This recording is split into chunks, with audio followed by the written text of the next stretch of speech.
سبحان اللہ والحمد للہ۔ رسول اللہ صلی اللہ علیہ وآلہ وسلم نے یثرب پہنچ کر یثرب کے سارے باشندوں بشمول مسلمان، مشرکین اور یہود کے درمیان کچھ معاہدات کروائے۔ ان تمام تر معاہدوں کا ذکر ہم اپنی گزشتہ ویڈیو میں کر چکے ہیں۔ ان معاہدات کی روح سے یثرب کے سارے باشندے مسلمان، مشرکین اور یہود ایک ہی لڑی میں پرو دیے گئے۔ مدینہ اور اس کے اطراف کو ملا کر ایک آزاد اور خود مختار حکومت قائم ہو گئی۔ اس حکومت میں مسلمانوں کا کلمہ نافذ تھا اور اس کے سربراہ حضور صلی اللہ علیہ وآلہ وسلم تھے۔ اسی دوران یکم اور 2 ہجری میں کچھ اہم واقعات پیش آئے، جن میں سے کچھ یہ ہیں۔ اسی دوران قبلے کی تبدیلی کا حکم آیا۔ مکہ سے ہجرت کر کے مدینہ آنے کے بعد 16 یا 17 ماہ تک مسلمان بیت المقدس کی طرف رخ کر کے نماز پڑھتے رہے۔ تب حکم آیا کہ خانہ کعبہ یعنی مسجد حرام کی طرف منہ کر کے نماز ادا کی جائے۔ اسی سال رمضان المبارک کے روزے رکھنے اور زکوٰۃ ادا کرنے کے احکامات نازل ہوئے۔ پھر عیدین کی نماز اور صدقات فطر ادا کرنے کا حکم آیا۔ اسی سال پہلی عید الفطر اور پہلی عید الاضحیٰ پڑھی گئی۔ اسی سال نبی کریم صلی اللہ علیہ وآلہ وسلم نے اپنی پیاری بیٹی حضرت فاطمہ الزہرا رضی اللہ تعالیٰ عنہ کی شادی سیدنا علی کرم اللہ وجہ الکریم سے کر دی۔ سب سے بڑھ کر یہ کہ اسی سال مسلمانوں کے لیے حکم الہی سے جہاد فرض کیا گیا اور مسلمانوں کو اپنے دفاع کا حق دیا گیا۔ مکہ مکرمہ میں صرف تبلیغ کا حکم تھا، اب اپنے تحفظ میں تلوار اٹھانے کا حکم آ گیا۔ چنانچہ اس صورتحال میں غزوات کا آغاز ہوا۔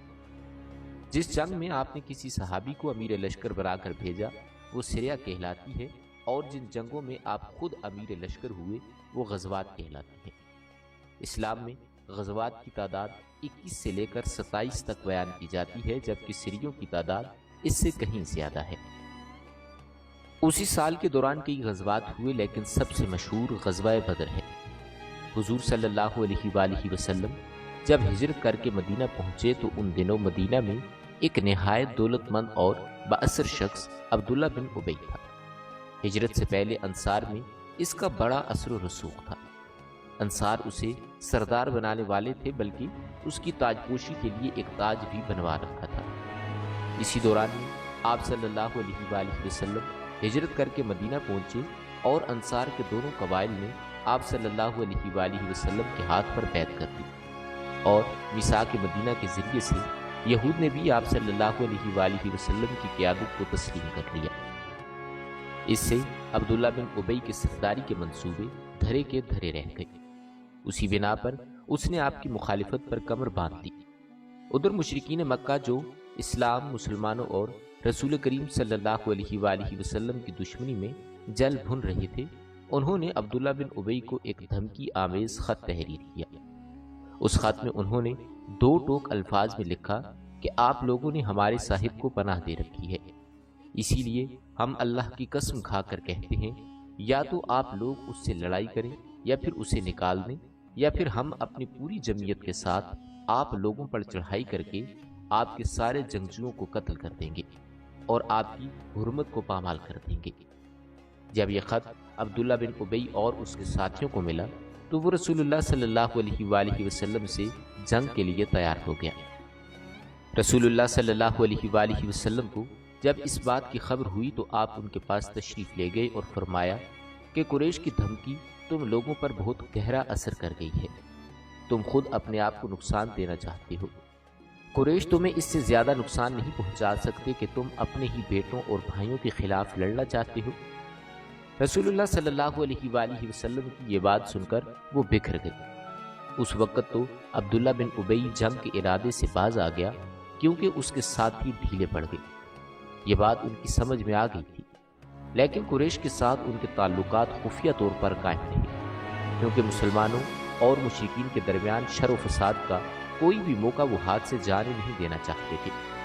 پھر اس نے اپنے ساتھ یہود کو بھی ملا رکھا تھا تاکہ ان کے معاملے میں ان سے بھی مدد حاصل کر سکے، لیکن وہ تو نبی کریم صلی اللہ علیہ وآلہ وسلم کی حکمت تھی جو رہ رہ کر شر و فساد کی آگ کو بجھا دیتی تھی۔ ناظرین، مسلمانوں کی ہجرت اور مدینہ میں ان کی کامیابی سے کفار مکہ بہت تل ملا رہے تھے اور مدینہ پر چڑھائی کے بہانے ڈھونڈ رہے تھے۔ رسول اللہ صلی اللہ علیہ وآلہ وسلم کے بڑھتے ہوئے اقتدار اور اسلام کی اشاعت نے مکہ میں ابو جہل اور ابو سفیان کو سخت بے چین کر رکھا تھا۔ یہی کیفیت مدینہ میں عبداللہ بن ابی کی بھی تھی۔ اس نے قریش کے حوصلے بڑھائے اور انہیں یقین دہانی کرائی کہ اگر تم نے مدینہ پر دھاوا بولا تو یہودی تمہارا ساتھ دیں گے۔ مسلمان جب سے مدینہ میں آئے تھے خطرات بڑھتے جا رہے تھے اور ان کے سروں پر منڈلا رہے تھے۔ یہی وجہ ہے کہ مسلمانوں نے راتوں کو جاگ جاگ کر مدینہ کا پہرا دیا۔ ادھر قریش نے مدینہ کو تباہ و برباد کرنے کا ارادہ کر لیا۔ اس غرض کے لیے انہوں نے کئی قبائل کو اپنا ہمنوا بنا لیا۔ چنانچہ جب حضور صلی اللہ علیہ وآلہ وسلم کو خبر ہوئی تو آپ نے دو تدابیر اختیار کی۔ پہلی یہ کہ قریش کی شامی تجارت بند کر دی جائے تاکہ وہ مجبور ہو کر مدینے پر حملے کا ارادہ ترک کر دیں، اور دوسری یہ کہ مدینے کے آس پاس کے قبیلوں سے امن و امان کا معاہدہ کیا جائے تاکہ اگر قریش جنگ مسلط کریں تو انہیں غیر جانبدار رکھا جا سکے۔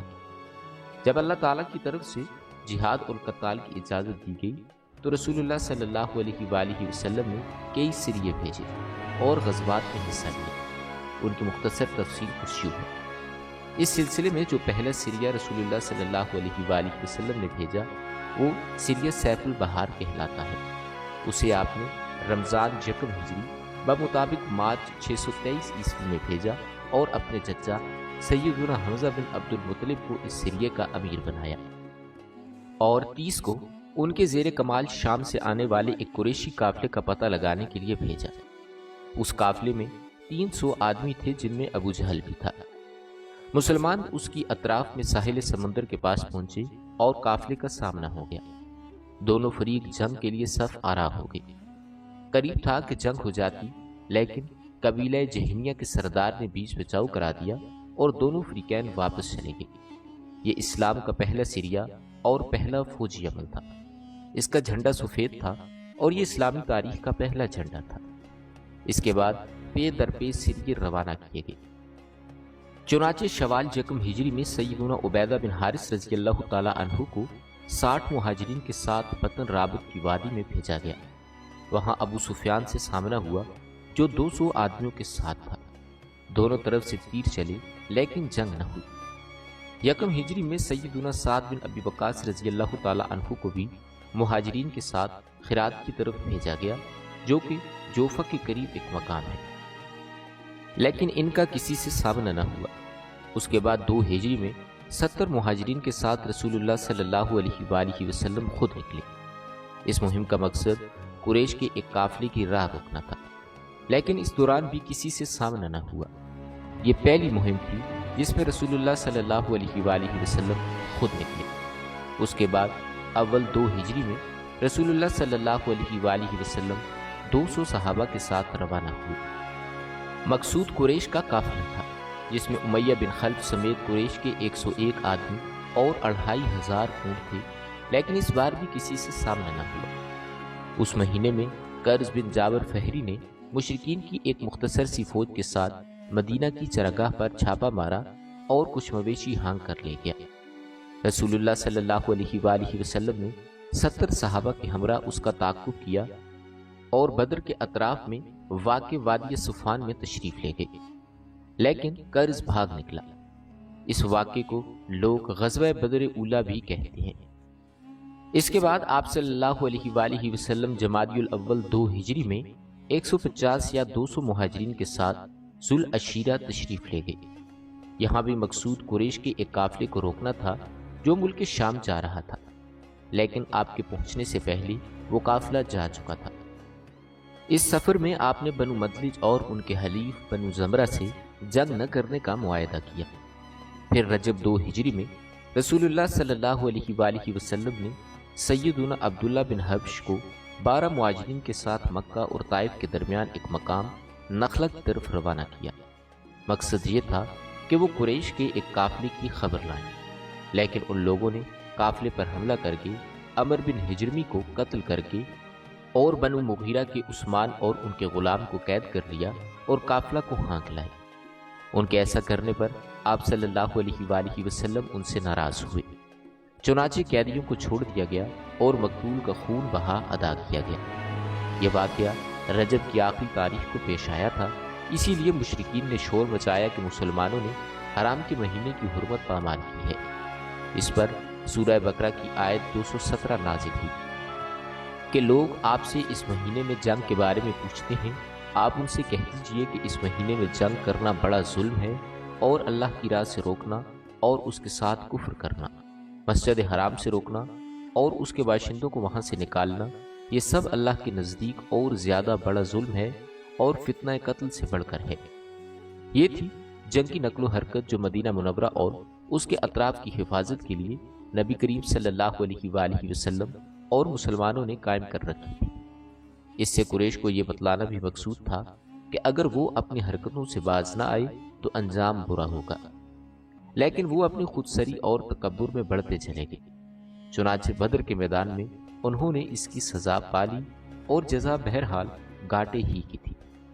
17 رمضان 2 ہجری کو غزوہ بدر ہوا۔ یہ قریش اور مسلمانوں کے درمیان پہلا فیصلہ کن معرکہ تھا۔ اس کا سبب یہ ہوا تھا کہ رسول اللہ صلی اللہ علیہ وآلہ وسلم جس قافلے کے لیے ذوالعشیرہ تشریف لے گئے تھے اور وہ بچ کر شام چلا گیا تھا، آپ صلی اللہ علیہ وآلہ وسلم اس کی طاق میں تھے اور اس کی خبر لانے کے لیے آپ نے شام کے مقام خوران تک طلحہ بن عبید اللہ اور سعید بن زید رضی اللہ تعالی عنہما کو بھیجا تھا۔ چنانچہ جیسے ہی قافلہ وہاں سے گزرا، انہوں نے فوراً مدینہ منورہ خبر پہنچائی۔ اس قافلے میں اہل مکہ کی بڑی دولت تھی، یعنی 1000 اونٹ، جن پر کم از کم 262 کلو سونے کی مالیت کا سامان تھا، جس کی حفاظت پر صرف 40 آدمی تھے۔ خبر ملتے ہی رسول اللہ صلی اللہ علیہ وآلہ وسلم نے صحابہ کرام رضوان اللہ علیہم اجمعین کو چلنے کی دعوت دی، تاہم نکلنا ضروری خیال نہیں کیا۔ آپ صلی اللہ علیہ وآلہ وسلم کی اس دعوت پر 313 صحابہ کرام نے لبیک کہا۔ ان میں 82 یا 83 مہاجرین تھے اور بقیہ انصار میں سے 61 قبیلہ اوس میں سے اور 170 قبیلہ خزرج سے تھے۔ انہوں نے تیاری بھی مکمل نہیں کی تھی۔ سواری میں صرف 2 گھوڑے تھے، جن میں سے ایک سیدنا زبیر بن العوام رضی اللہ تعالی عنہ اور دوسرا سید مقداد بن اسد کندی کے پاس تھا، اور 70 اونٹ تھے۔ 8 یا 12 رمضان المبارک کو یہ مختصر فوج لے کر حضور صلی اللہ علیہ وآلہ وسلم مدینہ منورہ سے نکلے تو بدر منزل مقصود تھی۔ یہ مدینہ منورہ سے شمال جنوب میں 150 کلومیٹر کے فاصلے پر واقع ہے۔ اسے ہر طرف سے بلند پہاڑوں نے گھیر رکھا ہے، زیادہ تر حصہ ریتلا ہے۔ ساحل سمندر یہاں سے قریب 8 یا 10 میل کے فاصلے پر موجود ہے۔ یہاں پانی کا ایک چشمہ تھا اور ارد گرد باغات موجود ہیں۔ اس قافلے کے سالار ابو سفیان تھے، جو بہت ہوشیار اور چوکنے آدمی تھے۔ ہر آنے جانے والے سے مسلمانوں کی نقل و حرکت کے بارے میں معلوم کرتے رہتے تھے۔ ابھی وہ بدر سے کافی دور تھے کہ انہیں مسلمانوں کے نکلنے کا علم ہو گیا۔ چنانچہ انہوں نے فوراً قافلے کا رخ مغرب کی طرف پھیر کر ساحل سمندر کا راستہ پکڑ لیا اور بدل کا مکمل طور پر راستہ چھوڑ دیا۔ ساتھ ہی ایک آدمی کو اجرت دے کر مکہ بھیجا کہ جس قدر جلدی ہو سکے انہیں مسلمانوں کے نکلنے کی اطلاع دے دی۔ اس نے خبر پہنچائی تو اہل مکہ نہایت تیزی سے تیار ہوئے اور سب کے سب نکلے۔ ابو لہب کے سوا بڑوں میں سے کوئی بھی پیچھے نہ رہا۔ آس پاس کے لوگ بھی ساتھ ہو لیے۔ جب یہ لشکر مقام جوفہ پر پہنچا تو ابو سفیان کا پیغام ملا، جس میں اس نے اپنے بچ نکلنے کی اطلاع دی اور یہ مطالبہ کیا کہ مکہ واپس پلٹ جاؤ۔ چنانچہ لوگوں نے واپسی کا ارادہ کر لیا، مگر ابو جہل نے اپنی اکڑ اور تکبر کی وجہ سے واپس جانے سے انکار کر دیا۔ قریش کی فوج میں 1000 آدمی تھے، جن میں 100 گھوڑے تھے اور اونٹ بھی کثرت میں تھے۔ ابو جہل کو ایک طرف اپنی کثرت پر ناز تھا اور دوسری طرف ساز و سامان پر فخر تھا، اور دوسری طرف رسول کریم صلی اللہ علیہ وآلہ وسلم عجز و انکساری سے اللہ تعالیٰ کے حضور میں ہاتھ پھیلائے دعا کر رہے تھے۔ آپ کی دعا کے الفاظ یہ تھے کہ اے باری تعالیٰ، اگر مسلمانوں کی یہ مٹھی بھر جماعت ہلاک ہو گئی تو روح زمین پر کبھی تیری عبادت نہ کی جائے گی۔ اے اللہ، اگر تو چاہے تو آج کے بعد کبھی تیری عبادت نہ کی جائے۔ رسول اللہ صلی اللہ علیہ وآلہ وسلم نے خوب خلوص سے دعا کی، یہاں تک کہ آپ کی چادر آپ کے کندھوں سے گر گئی۔ سیدنا ابو بکر رضی اللہ تعالی عنہ نے چادر درست کی اور عرض کیا کہ اے اللہ کے رسول بس کیجیے۔ آپ نے اپنے رب کے حضور جی بھر کر دعا فرما لی۔ اب دونوں لشکر سامنے آئے تو سب سے پہلے مشرکین کے بہترین سالار عتبہ، شیبہ اور ولید بن عتبہ میدان میں آئے۔ عتبہ ربی کے بیٹے تھے۔ انہوں نے للکار کر کہا کہ آؤ، کون ہے تم میں سے مقابلے کے لیے؟ انصار کے 3 جوان نکلے، ایک اوف، دوسرے ماؤس، دونوں حارث کے بیٹے تھے اور تیسرے عبداللہ بن رواحہ۔ قریش نے کہا کہ تم کون لوگ ہو؟ انہوں نے کہا کہ ہم انصار کی ایک جماعت سے ہیں۔ قریشیوں نے کہا کہ آپ شریف مد مقابل ہیں، لیکن ہمیں سروکار نہیں، ہم تو اپنے چچیرے بھائیوں کے ساتھ لڑنا چاہتے ہیں۔ پھر ان کے منادی نے آواز لگائی کہ محمد، ہمارے پاس ہماری قوم کے ہمسروں کو بھیجو۔ رسول اللہ صلی اللہ علیہ وآلہ وسلم نے ارشاد فرمایا کہ عبیدہ اٹھو، حمزہ اٹھو، علی اٹھو۔ جب یہ تینوں اٹھے اور قریشیوں کے پاس پہنچے تو انہوں نے پوچھا کہ آپ کون لوگ ہیں؟ انہوں نے اپنا تعارف کروایا تو قریشیوں نے کہا کہ آپ لوگ شریف مد مقابل ہیں۔ اس کے بعد مارکا آرائی ہوئی۔ سیدنا عبیدہ بن حارث رضی اللہ تعالی عنہ نے عتبہ بن ربیعہ سے مقابلہ کیا، سیدنا حمزہ رضی اللہ تعالی عنہ نے شیبہ سے اور سیدنا علی کرم اللہ وجہ الکریم نے ولید سے۔ حضرت علی اور حضرت حمزہ رضی اللہ تعالی عنہم نے اپنے مد مقابل کو جھٹ سے مار دیا، لیکن سیدنا عبیدہ بن حارث اور ان کے مد مقابل کے درمیان ایک وار کا مقابلہ ہوا اور دونوں نے ایک دوسرے کو گہرے زخم لگائے۔ اتنے میں سیدنا حمزہ اور سیدنا علی اپنے اپنے شکار سے فارغ ہو کر آگے عتبہ پر ٹوٹ پڑے اور اس کا کام تمام کر دیا۔ پھر سیدنا عبیدہ کو اٹھا لائے اور ان کا پاؤں کٹ گیا تھا، ان کی آواز بند ہو گئی تھی اور وہ بند ہی رہی یہاں تک کہ جنگ کے 3 یا 4 روز مسلمان جب مدینہ واپس آئے تو وادی صفرا سے گزر رہے تھے تو ان کا انتقال ہو گیا۔ اس مبارکت کا نتیجہ مشرکین کے لیے برا ثابت ہوا، چنانچہ وہ غصے سے پاگل ہو کر مسلمانوں کی صفوں میں تندی ہی سے ٹوٹ پڑے، گمسان کر رن پڑا اور پشتوں کے پشتے لگ گئے۔ اس سے مشرکین کی صفوں میں اضطراب کی لہر دوڑ گئی۔ ابو جہل نے اپنی صفوں میں اس طرح کی لہر دیکھی تو چاہا کہ اس سیراب کے سامنے ڈٹ جائے، چنانچہ وہ اپنے لشکر کو للکارتا ہوا تکبر سے کہنے لگا کہ ہم اس وقت تک واپس نہیں ہوں گے جب تک انہیں رسیوں سے جھکڑ نہ لیں۔ دیکھو تمہارا کوئی آدمی ان کے کسی آدمی کو قتل نہ کرے، بلکہ انہیں زندہ پکڑو اور گرفتار کرو تاکہ ہم ان کو اس حرکت کا مزہ چکھائیں۔ لیکن اسے اس غرور کی حقیقت کا بہت جلد پتہ چل گیا، کیونکہ چند ہی لمحوں میں مسلمانوں کی تندھی کے سامنے مشرکین کی صفیں پھٹنا شروع ہو گئیں۔ البتہ ابو جہل اب بھی اپنے گرد مشرکین کا ایک جمع رکھا ہوا تھا۔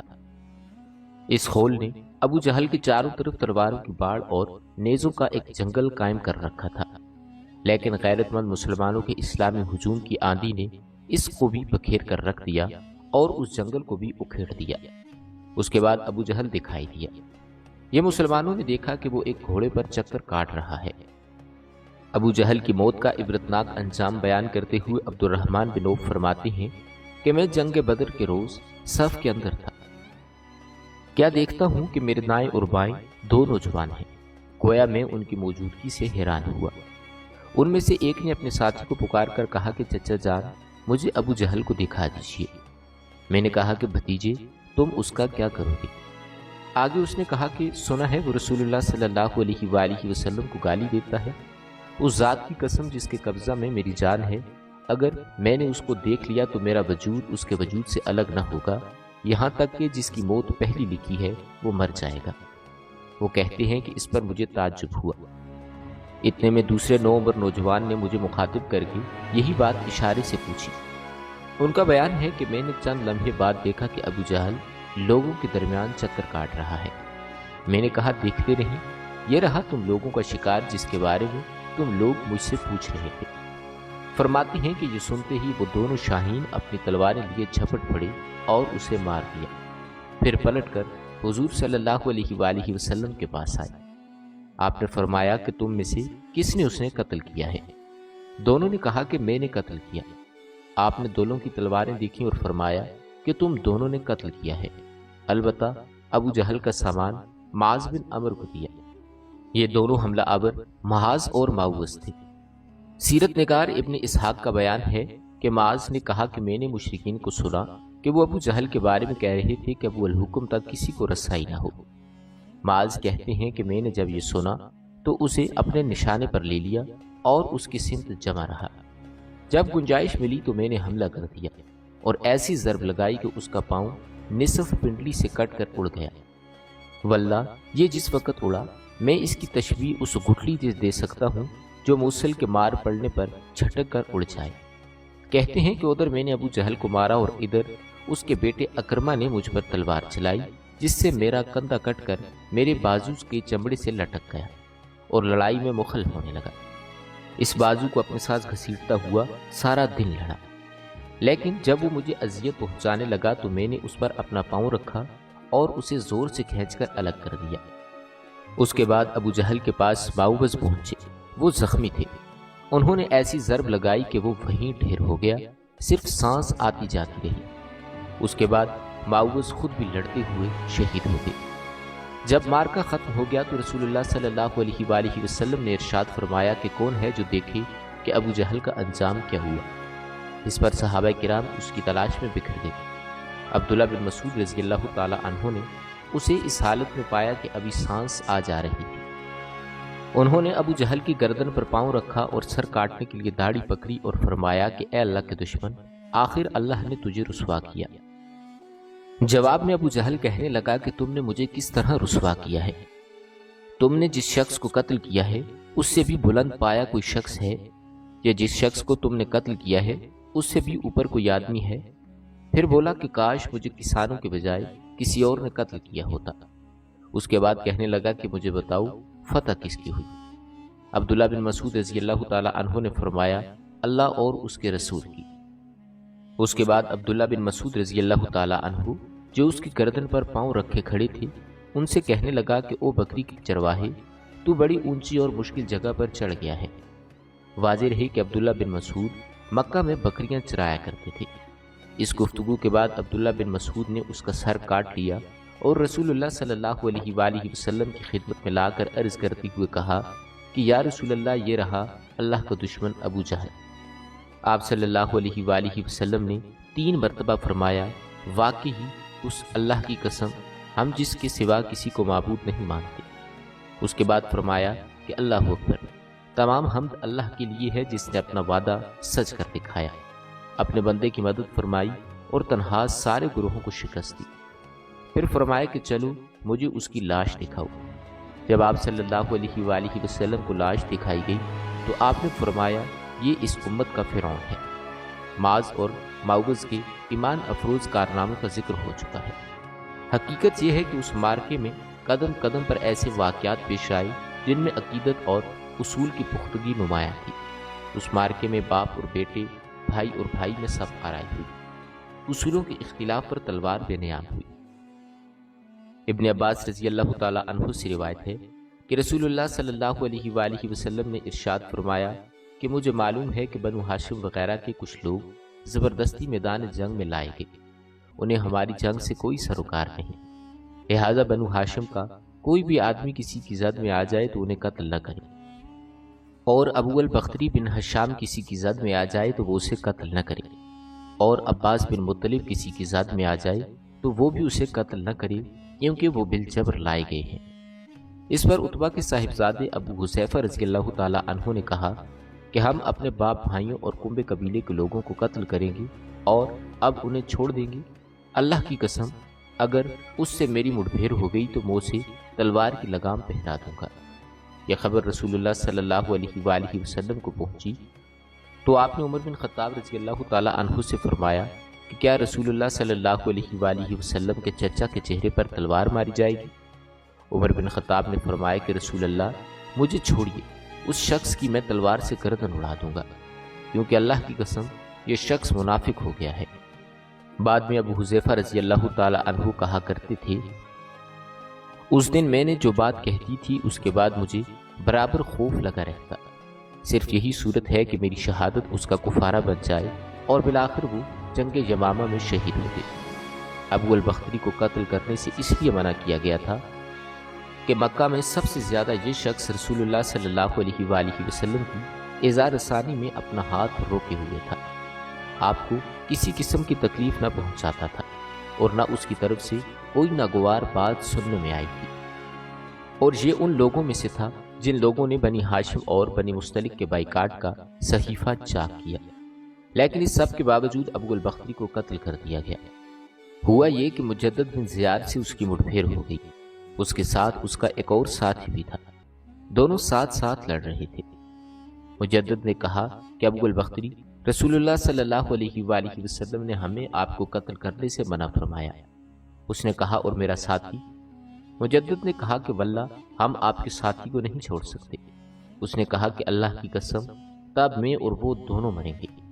اس کے بعد دونوں کی لڑائی ہو گئی، مجدد نے مجبوراً اسے قتل کر دیا۔ ناظرین، مکہ میں جاہلیت کے زمانے سے عبد الرحمن بن عوف اور امیہ بن خلف میں باہم دوستی تھی۔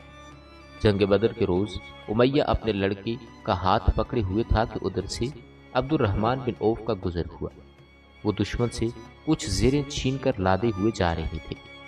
امیہ نے ان کو دیکھ کر کہا، تمہیں کیا ضرورت ہے؟ میں تمہاری ان زیروں سے بہتر ہوں۔ آج جیسا منظر تو میں نے دیکھا ہی نہیں۔ کیا تمہیں دودھ کی حاجت نہیں؟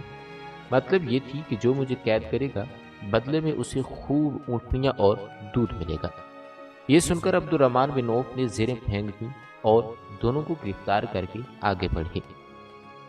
عبد الرحمن بن عوف رضی اللہ تعالی عنہ کہتے ہیں کہ میں امیہ اور اس کے بیٹے کے درمیان چل رہا تھا کہ امیہ نے پوچھا کہ عام لوگوں میں سے کون سا آدمی تھا جو اپنے سینے پر شتر مرغ کا پر لگائے ہوئے تھا۔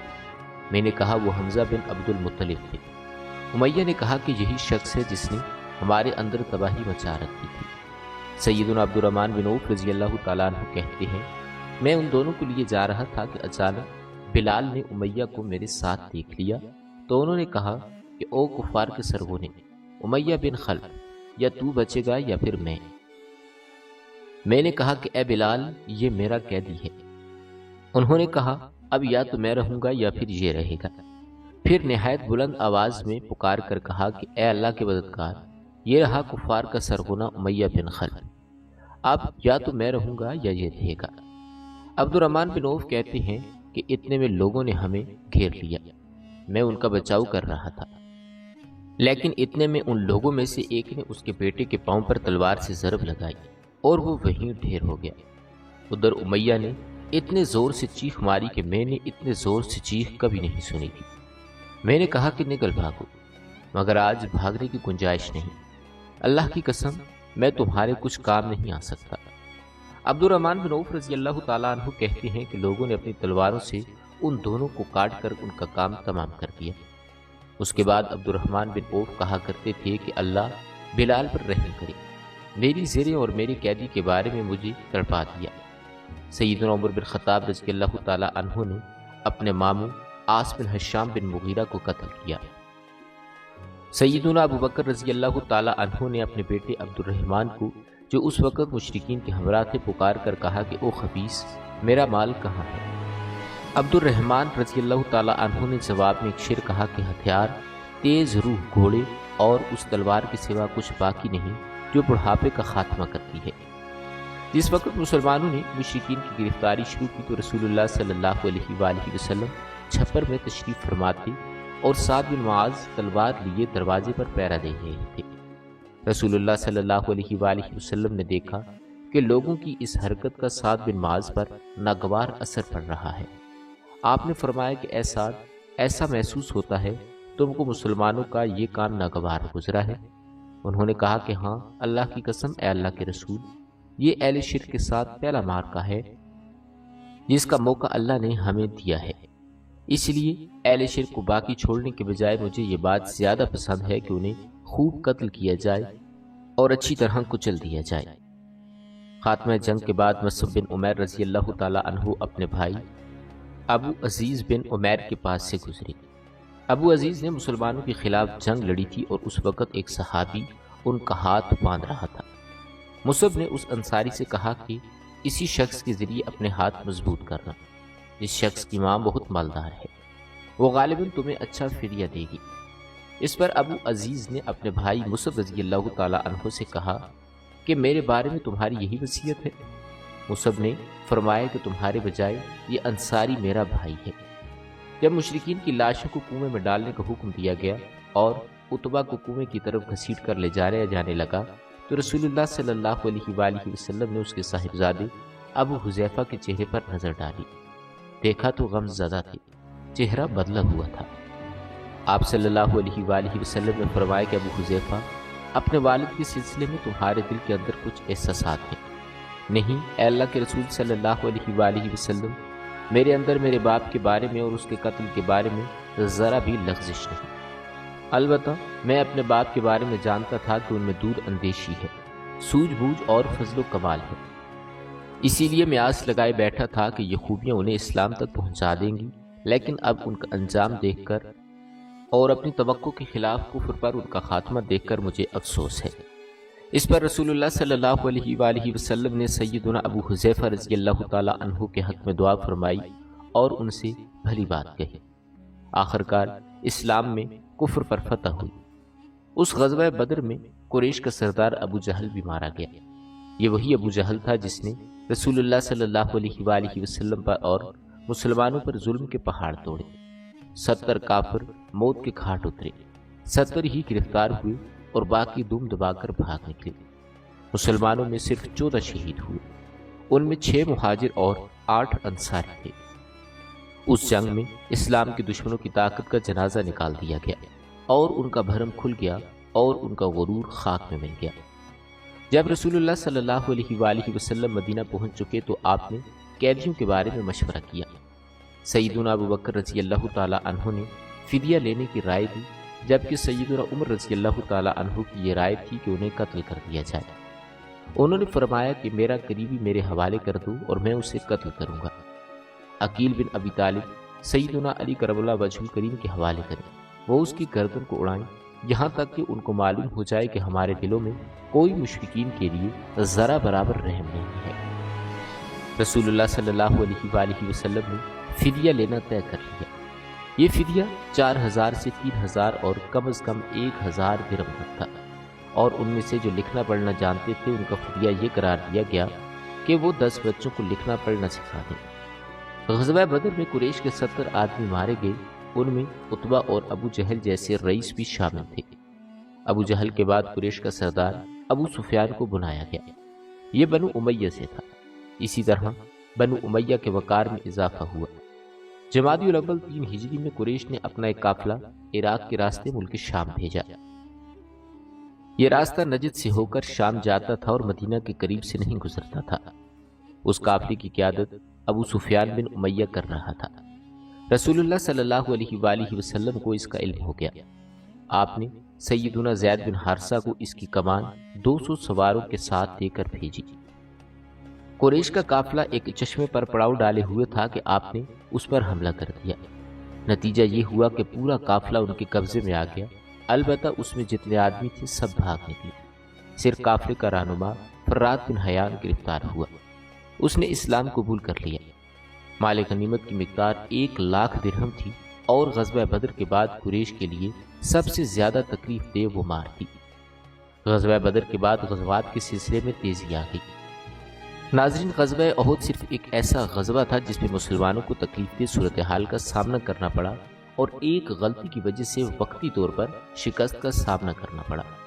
بدر میں ذلت آمیز شکست اور قریش کے بڑے بڑے سرداروں کے قتل کے بعد مکہ کے ہر گھر میں کوہرام مچ گیا۔ اب قریش کے سردار ابو سفیان تھے اور ان کی یہ ذمہ داری تھی کہ وہ غزوہ بدر کے مقتدین کا انجام لیں۔ چنانچہ مشرکین نے بدر سے واپسی پر منت مانی کہ وہ جب تک مسلمانوں سے بدر کا انتقام نہیں لیں گے غسل جنابت نہیں کریں گے۔ ایک دن ابو جہل کا بیٹا اکرمہ مقتولین کے رشتہ داروں کو ساتھ لے کر ابو سفیان کے پاس گیا اور کہا کہ محمد نے ہماری قوم کو فنا کر دیا، اب ہم نے تہیہ کر لیا ہے کہ مسلمانوں کا نام صفحہ ہستی سے مٹا دیں گے۔ اس طرح قریش کے شعلہ فشاں شاعروں نے انتقام کی آگ کو ہوا دی اور سارا عرب گویا آتش فشاں بن گیا۔ ادھر مسلمان یہ بات اچھی طرح جانتے تھے کہ قریش مکہ اپنے 70 سرداروں کا مقابلہ ضرور کریں گے، تاہم مسلمان مکہ کی سرگرمیوں سے باخبر رہنے کی پوری کوشش کر رہے تھے۔ شوال 3 ہجری میں رسول اللہ صلی اللہ علیہ وآلہ وسلم کو اطلاع ملی کہ قریش کا لشکر مدینہ منورہ کی طرف بڑھ رہا ہے اور اس کی تعداد 3000 ہے۔ اس پر آپ صلی اللہ علیہ وآلہ وسلم نے صحابہ کرام سے مشورہ کیا۔ انہوں نے مشورہ دیا کہ تمام خواتین اور بچوں کو ایک محلے میں جمع کر دیا جائے اور شہر کے اندر رہ کر مقابلہ کیا جائے۔ عبداللہ بن ابی نے بھی یہی رائے دی، لیکن نوجوان صحابہ کے ایک گروہ نے اس بات پر اصرار کیا کہ شہر سے باہر نکل کر مقابلہ کیا جائے۔ دراصل یہ صحابہ کم عمر ہونے کی وجہ سے غزوہ بدر میں شرکت نہیں کر سکتے تھے، اسی لیے ان پر جوش طاری تھا۔ نبی صلی اللہ علیہ وآلہ وسلم گھر تشریف لے گئے اور زرہ پہن کر باہر تشریف لے آئے۔ اب لوگوں کو ندامت ہوئی کہ کیوں شہر سے باہر نکل کر لڑنے کا مشورہ دیا۔ چنانچہ انہوں نے کہا کہ اگر آپ پسند فرمائیں تو شہر میں رہ کر دشمن سے مقابلہ کیا جائے۔ جواب میں آپ نے فرمایا کہ رسول کو زیب نہیں دیتا کہ ہتھیار پہن کر بغیر قتال کے اتار دیں۔ چنانچہ آپ 1000 کا لشکر لے کر مدینہ منورہ سے نکلے۔ اس کے بعد رسول اللہ صلی اللہ علیہ وآلہ وسلم نے لشکر کو 3 حصوں میں تقسیم کر دیا۔ مہاجرین کا دستہ، اس کا پرچم سیدنا مصعب بن عمیر کو دیا۔ قبیلہ اوس کا دستہ، اس کا علم عزیز بن زبیر کو دیا۔ تیسرا خزرج کا قبیلہ، اس کا علم خباب بن منظر کو عطا کیا۔ پورا لشکر 1000 مردان جنگی پر مشتمل تھا، جن میں 100 زرہ پوش اور 50 گھڑ سوار تھے۔ سیدنا ابن ام مکتوم کو اس کام پر مقرر فرما دیا کہ وہ مدینے کے اندر رہ جانے والے لوگوں کو نماز پڑھائیں گے۔ اس کے بعد کوچ کا اعلان فرمایا اور لشکر نے شمال کا رخ کیا۔ سیدنا سعد بن معاذ اور سیدنا سعد بن عبادہ رضی اللہ تعالی عنہ زرہ پہنے نبی کریم صلی اللہ علیہ وآلہ وسلم کے آگے آگے چل رہے تھے۔ رات احد اور مدینہ کے درمیان بسر کی۔ طلوع فجر سے کچھ دیر پہلے آپ پھر چل پڑے اور کچھ دور پہنچ کر آپ نے نماز فجر ادا کی۔ اسی جگہ سے عبداللہ بن ابی منافق اپنے 300 کے لشکر کے ساتھ الگ ہو گیا۔ اس نے یہ کہتے ہوئے مدینے کا رخ کیا کہ آپ نے ہماری رائے کو کوئی اہمیت نہیں دی، اسی لیے ہم واپس جاتے ہیں۔ اس بغاوت کے بعد نبی کریم صلی اللہ علیہ وآلہ وسلم باقی ایماندار لشکر کو لے کر، جس کی تعداد 700 تھی، دشمن کی طرف چل پڑے۔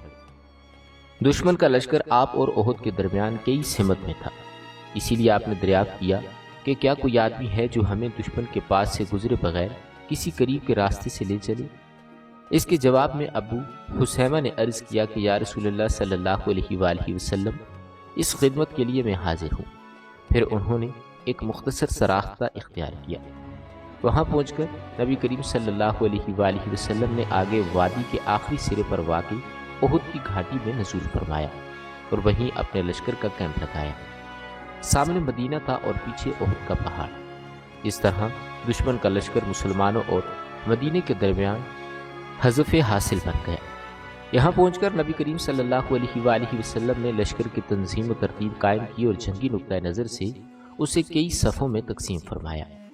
ان کی کمان سیدنا عبداللہ بن زبیر کے سپرد کی اور انہیں ہدایت دیتے ہوئے فرمایا کہ اگر تم لوگ دیکھو کہ ہمیں پرندے اچک رہے ہیں تو بھی اپنی جگہ نہ چھوڑنا یہاں تک کہ میں بلاوا بھیجوں، اور اگر تم دیکھو کہ ہم نے قوم کو شکست دی ہے اور انہیں کچل دیا ہے تو بھی اپنی جگہ نہ چھوڑنا یہاں تک کہ میں بلاوا بھیجوں۔ باقی لشکر کی ترتیب یہ تھی کہ دائیں جانب والے لشکر پر سیدنا منظر مقرر تھے اور بائیں جانب والے لشکر پر زبیر بن العوام اور ان کا معاون سیدنا مقداد رضی اللہ تعالی عنہ کو بنایا۔ سیدنا زبیر کو یہ مہم بھی سونپی گئی کہ وہ خالد بن ولید کے شاہ سواروں کی راہ روک کے رکھے۔ اس سب ترتیب کے علاوہ سب سے اگلے حصے میں ایسے ممتاز اور بہادر مسلمان رکھے گئے جن کی بہادری کا شہرہ تھا اور جن کو ہزاروں کے برابر مانا جاتا تھا۔ یہ مارکہ بڑی باریک بینی پر مبنی تھا، جس سے نبی کریم صلی اللہ علیہ وآلہ وسلم کی فوجی تربیت کا پتہ چلتا ہے اور ثابت ہوتا ہے کہ کوئی کمانڈر کتنا ہی باصلاحیت کیوں نہ ہو، آپ سے زیادہ باریک بین اور باصلاحیت نہیں ہو سکتا۔